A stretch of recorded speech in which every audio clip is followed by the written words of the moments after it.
Alkitab memberikan petunjuk tentang hal ini, bagaimana kita melangkah di jalan yang benar itu. Yeremia 31 ayat 21. Ya, di layar kita ada. Sudah ketemu? Dirikanlah bagimu rambu-rambu jalan, pasanglah bagimu tanda-tanda jalan. Perhatikanlah jalan raya baik-baik, yakni jalan yang telah kau tempuh. Kembalilah hai anak darah Israel, kembalilah ke kota-kotamu ini. Wah. Pada zaman Yeremia ini, Tuhan pesankan kepada Yeremia untuk memperingatkan bangsa Israel supaya mereka tidak mengalami kecelakaan. Muncullah firman Tuhan ini. Dirikanlah bagimu rambu-rambu jalan, pasang bagimu tanda-tanda jalan. Karena selama ini mereka hidup semaunya sendiri. Sampai kemudian Tuhan izinkan Babilonia menjajah. Babilonia menyerang Israel. Israel dijadikan budak oleh Babilonia. Mereka dalam penderitaan. Kenapa seperti itu Tuhan? Mereka umatmu. Karena Israel tidak mengikuti jalan Tuhan. Tidak mungkin Tuhan itu akan menyesatkan. Mungkin kita menemukan hambatan. Aku sudah ikut Tuhan kok, mengalami hambatan ya. Ikut Tuhan masih mengalami persoalan ya. Kita mungkin berpikir seperti itu. Tetapi satu hal, ketika Tuhan memberikan tanda dalam perjalanan kekristenan kita, Tuhan ada maksud dan rencana supaya kita tahu maksud Tuhan. Kira-kira tanda yang Tuhan berikan dalam perjalanan hidup kita itu apa ya? Dan rambu-rambu yang Tuhan beri, tanda-tanda jalan yang Tuhan beri dalam hidup kita itu adalah firman Tuhan. Amin. Firman itulah salah satu cara Tuhan untuk menunjukkan jalan kita supaya tidak salah jalan. Ada rambu-rambu yang Tuhan berikan, ada undang-undang, ada tanda-tanda yang Tuhan tunjukkan melalui firman-Nya.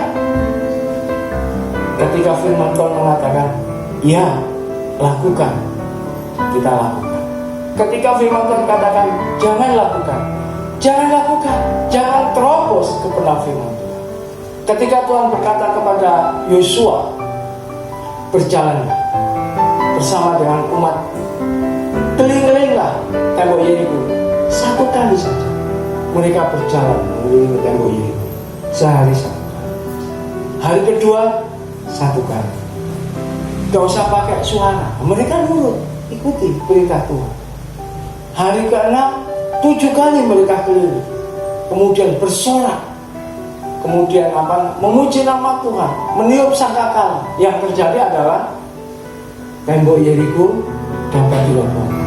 Kenapa mereka bisa menang, menyelesaikan persoalan yang besar?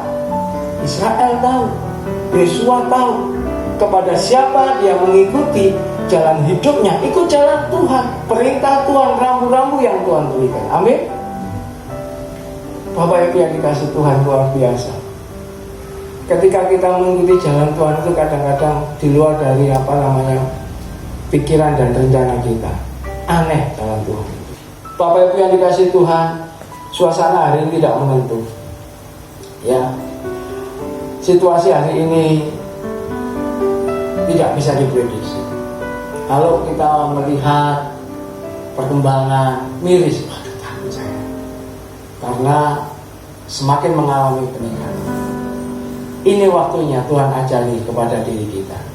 Gunakan waktu yang ada. Kalau kita hidup di jalan yang benar, tidak mengalami sesuatu yang celaka, ikutilah tanda dari Tuhan. Ikuti jalan Tuhan, apa yang Tuhan mau, Tuhan perintahkan, ikuti. Salah satu cara untuk kita mengerti jalan Tuhan adalah dekatkan diri kepada Tuhan, baca firman Tuhan. Kalau kita tidak pernah belajar firman Tuhan, kita nggak tahu apa yang Tuhan perintahkan. Hari ini Tuhan berbicara, apa kita nggak akan pernah mengerti. Banyak, sediakan waktu untuk merenungkan dan kita mendengarkan yang Tuhan sampaikan hari ini. Amin Bapak Ibu. Coba kita melangkah yang kedua. Yang kedua, Alkitab itu sebagai rambu dalam perjalanan kita. Firman Tuhan, ya. Mengapa Alkitab sebagai rambu dalam perjalanan hidup kita?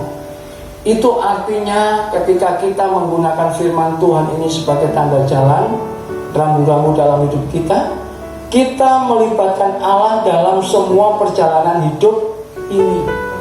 Kita melibatkan Tuhan. Kalau kita tidak menggunakan atau memakai firman Allah sebagai pembatas dalam ruang laju kita, ruang gerak kita, kita tidak menggunakan Alkitab atau firman Allah ini sebagai petunjuk, jalan yang mungkin kita anggap baik ini bisa-bisa berujung kepada maut. Kadang-kadang kita menyangka ini sudah benar, tapi kemudian ujungnya adalah maut.